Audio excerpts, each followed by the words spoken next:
పరభూప ఆయువులెల్ల చూపులు అన శుంభక్కేళి వంచించు. అందుకనే కృష్ణ పరమాత్మ అంటున్నాడు, మయైవైతే నిహతా పూర్వమేవ నిమిత్తమాత్రం భవ సవ్యసాచిన్. వీళ్ళందరూ నా చేత ఈపాటికే చంపబడ్డారు, కేవలం నీవు నిమిత్తమాత్రుడవు నాయనా, నువ్వు బాణం వెయ్యి, నీకు కీర్తిని ప్రసాదిస్తున్నాను అన్నాడు కృష్ణుడు. ఆ విధంగా పరభూప ఆయువులన్నీ కూడా ఒక్క చూపుతో సంహారం చేస్తూ ఉన్నాడు శ్రీకృష్ణ పరమాత్మ. ఈ భాగవత రహస్యము పరమ భాగవతోత్తమైనటువంటి భీష్ముల వారికి మాత్రమే తెలుసు.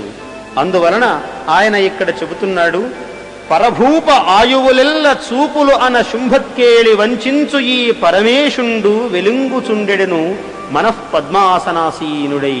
ఇటువంటి దేవదేవుడు నన్ను రక్షించుగాక, నా ప్రాణములను ఆయన యందు ఐక్యం చేసుకుని నన్ను కాపాడుగాక అని భీష్ములు స్తుతిస్తున్నాడు. నితాంత చెంచలయైన ఆ శ్రీ మహాలక్ష్మి కూడా తనకు చిత్తేశ్వరుడని, ఏ పరమపురుషుని నిత్య హృదయస్థాన సంపన్నయై కదలక ఉన్నదో అటువంటి స్వామిని బుద్ధితో చూపుతో రెండు చేతులతో మంగళ నయన బాష్పాలు ఆభరణాలుగా కౌగిలించుకున్నారట ఆ వనితలు.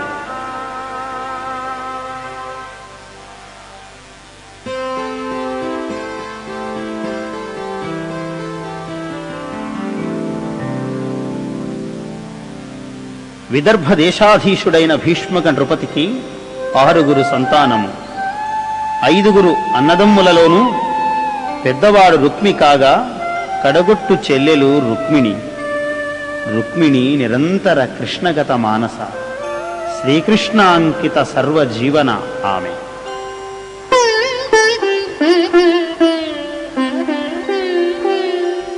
ప్రాణేశ నీ మంజు భాషలు వినలేని కర్ణరంధ్రంబుల కలిమియేలా.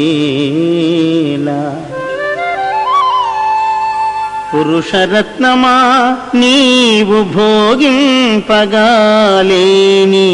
తనులత వలని సౌందర్యమేలా. భువనమోహన నిన్ను పొడగానగాలేని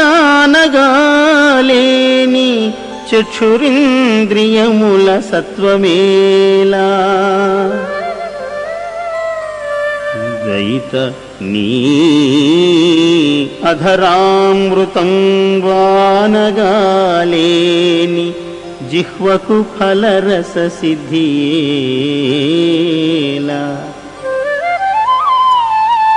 నీరజాతనయన నీ నవమాలికా గంధమబ్బలేని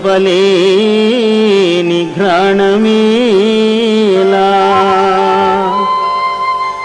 ధన్యచరిత ధన్యచరిత నీకు దాస్యం గుసేయని జన్మమేలయన్ని జన్మములకు.